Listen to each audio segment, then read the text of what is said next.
morning had started like any other crisis for Sarah Martinez.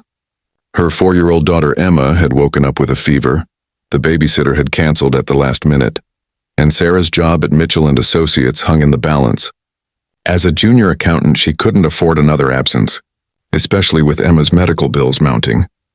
With no other choice, Sarah bundled Emma in her softest blanket and brought her to the office, hoping to keep her quiet in the small break room until she could arrange backup care. The fever had broken, but Emma was still drowsy and clingy, wanting only her mother's comfort. Sarah had been working late nights and weekends for months, trying to prove herself worthy of the promotion that would finally provide the stability she and Emma desperately needed. As a single mother, every decision carried the weight of their future. Michael Mitchell, the company's CEO, rarely visited the lower floors. At 38, he had built his consulting firm through discipline and distance, maintaining professional boundaries that protected both him and his business. He had no family of his own, no children. That had been a choice made long ago when work became his only priority. That Tuesday afternoon, Michael was reviewing quarterly reports when he heard it. A small cough from the break room, followed by a woman's gentle voice singing a soft lullaby. Curious, he approached quietly, not wanting to intrude. Through the doorway, he saw Sarah holding Emma close, swaying slightly as she hummed. The little girl's cheeks were flushed with the remnants of fever, her dark curls damp against her mother's shoulder. Something about the scene stirred memories Michael had buried long ago. His own mother singing to him during childhood illnesses. Emma looked up then and saw Michael standing in the doorway. Her fever-bright eyes focused on his kind face, and without hesitation, she reached out her small arms toward him. "Daddy," she said simply, as if it were the most natural thing in the world. Michael froze. The word hit him like a physical blow, not because it was unwelcome, but because of how desperately he suddenly wanted it to be true. Sarah's face went pale with embarrassment and fear. "I'm so sorry, Mr. Mitchell," Sarah stammered, pulling Emma closer. She's sick and confused. "I couldn't find childcare, and I know this is completely inappropriate."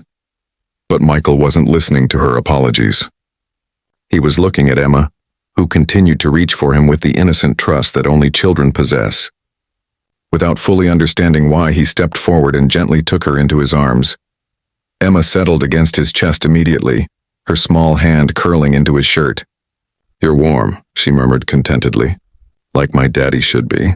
Michael's throat tightened.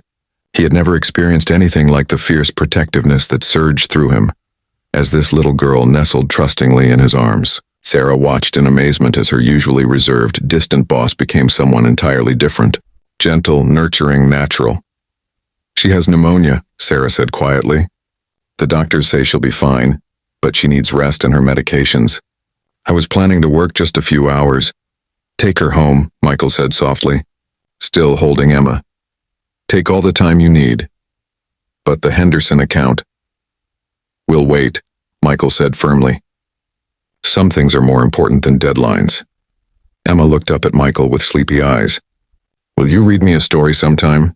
she asked with the innocent directness of a child who had never learned that CEOs don't read bedtime stories. "I'd like that very much," Michael heard himself say, and meant it completely. Over the following weeks, something shifted in the office dynamics.